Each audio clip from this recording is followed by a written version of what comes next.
নমস্কার সকলকে বন্ধুরা। বাংলাদেশ প্রিমিয়ার লিগের বিপিএল এর ১১ নম্বর ম্যাচটিতে মুখোমুখি হতে চলেছে, হেড টু হেড হতে চলেছে রংপুর রাইডার্স এবং ঢাকা ক্যাপিটালস, এই দুটি টিম। এবং আজকের এই ভিডিওতে এই ম্যাচটির এই ১১ নম্বর ম্যাচটির টস প্রেডিকশন, ম্যাচ প্রেডিকশন আমি তোমাদের সকলের সাথে শেয়ার করার চেষ্টা করব। আমার বাকি ভিডিওগুলোর মতোই এই ভিডিওটাও ছোট্ট ভিডিও হবে, তোমরা স্কিপ করো না। ভিডিওটা ভালো লাগলে অবশ্যই একটা লাইক করো। আর বন্ধুরা, এরকম ধরনের ম্যাচ প্রেডিকশনের ভিডিও দেখতে চাইলে এখন বাংলাদেশ প্রিমিয়ার লিগের পাশাপাশি বিগ ব্যাশ লিগও চলছে এবং দুটো টুর্নামেন্টেরই প্রতিটা ম্যাচের টস প্রেডিকশন, ম্যাচ প্রেডিকশন আমি তোমাদের সাথে শেয়ার করছি। যারা যারা এখনো পর্যন্ত আমার এই ইউটিউব চ্যানেলটিকে সাবস্ক্রাইব করোনি, আমি তাদের সকলকে বলবো অবশ্যই তোমরা চ্যানেলটিকে সাবস্ক্রাইব করে নিও। আর তোমরা যারা যারা আলাদাভাবে এই ম্যাচটির 100% winning match report, match prediction জানতে চাও, তারা অবশ্যই এই স্ক্রিনে দেওয়া হোয়াটসঅ্যাপ নাম্বারটিতে মেসেজ করতে পারো।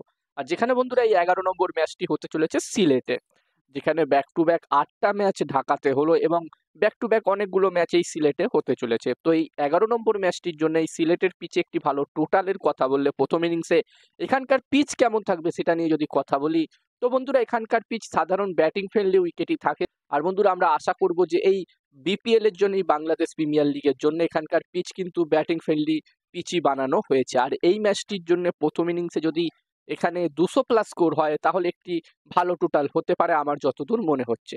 আর বন্ধুরা, ঢাকা ক্যাপিটালস এবং রংপুর রাইডার্স, এই দুটি টিমের পারফরমেন্স নিয়ে যদি আমি কথা বলি এখনো পর্যন্ত, তো বন্ধুরা এই দুটি টিমই তিনটে তিনটে করে ম্যাচ অলরেডি খেলে নিয়েছে। যেখানে রংপুর রাইডার্স টিম তাদের তিনটে ম্যাচের মধ্যে তিনটে ম্যাচই জিতেছে এবং এই মুহূর্তে তারা পয়েন্টস টেবিলসের একদম টপে ১ নম্বর পজিশনে আছে। এবং এখান থেকে রংপুর রাইডার্স টিম কিন্তু অবশ্যই চাইবে তারা যে এই দুর্দান্ত পারফর্ম করছে, এই পারফরমেন্সটাকে অব্যাহত রাখতে এবং এখান থেকে নিজেদের জায়গা কনফার্ম করতে প্লে অফসে। অন্যদিকে ঢাকা ক্যাপিটালস টিমের কথা বললে, এই টিমটির শুরুটা বলতে গেলে খুবই খারাপ হয়েছে। যেখানে ঢাকা ক্যাপিটালস টিম এই বছর অনেকটাই শক্তিশালী দেখাচ্ছে, কিন্তু বন্ধুরা তারা পারফরমেন্স এখনো পর্যন্ত ভালো করতে পারেনি। যেই তিনটে ম্যাচ তারা খেলেছে সেই তিনটে ম্যাচই তারা হেরেছে এবং একটি ম্যাচ তারা এই রংপুর রাইডার্স টিমের বিরুদ্ধেও হেরেছে। যেখানে ওই ম্যাচটিতে আমরা দেখেছিলাম ঢাকা ক্যাপিটালস এবং রংপুর রাইডার্স টিমের মধ্যে যেই ম্যাচটি হয়ে গেছে, ওই ম্যাচটিতে আমরা দেখেছিলাম যেখানে রংপুর রাইডার্স টিম প্রথমে ব্যাটিং করে ১৯১ রান করেছিল এবং এই রানটি যখন চেস করতে নামে ঢাকা ক্যাপিটালস টিম, তারা ১৫১ রান পর্যন্তই করতে পারে এবং ম্যাচটি রংপুর রাইডার্স টিম ৪০ রানের ব্যবধানে জিতেছিল। তো বন্ধুরা, এখান থেকে ঢাকা ক্যাপিটালস টিম কিন্তু অবশ্যই চাইবে কামব্যাক করতে এবং এখান থেকে তাদের যার বাকি যেই ম্যাচগুলো আছে সেই ম্যাচগুলোর মধ্যে যতগুলো সম্ভব বেশি ম্যাচ জিতে এখানে নিজেদের জায়গা কনফার্ম করতে তারা অবশ্যই চাইবে প্লে অফসের জন্য। এবার দেখার বিষয় থাকবে তারা কামব্যাক করতে পারে কিনা। আর এই ম্যাচটির জন্য আমি যদি আমার প্রেডিকশন তোমাদের সকলের সাথে শেয়ার করি, তো বন্ধুরা আমার যতদূর মনে হচ্ছে এই ম্যাচটিতে, বন্ধুরা ম্যাচটির প্রেডিকশন জানানোর আগে আমি তোমাদেরকে বলতে চাই, তোমরা যারা যারা আলাদাভাবে এই ম্যাচটির 100% winning match report, match prediction জানতে চাও, তারা অবশ্যই এই স্ক্রিনে দেওয়া হোয়াটসঅ্যাপ নাম্বারটিতে মেসেজ করতে পারো। এখানে এই ম্যাচটির 100% winning match report, match prediction তোমরা পেয়ে যাবে।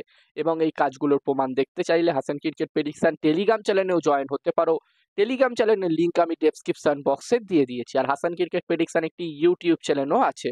আর আমার বন্ধুরা যতদূর মনে হচ্ছে এই ১১ নম্বর ম্যাচটিতে এখানে টস জিততে পারে ঢাকা ক্যাপিটালস টিম এবং এই ম্যাচটিও জিততে পারে ঢাকা ক্যাপিটালস। আমার মনে হচ্ছে এই ম্যাচটিতে ঢাকা ক্যাপিটালস টিম তাদের প্রথম জয় পাবে। এবার দেখার বিষয় থাকবে কি হয়। তো এই ভিডিওতে এই পর্যন্ত। এই ভিডিওটা ভালো লাগলে অবশ্যই একটা লাইক করো আর এরকম ভিডিও দেখতে চাইলে চ্যানেলটিকে সাবস্ক্রাইব তোমরা অবশ্যই করে নিও।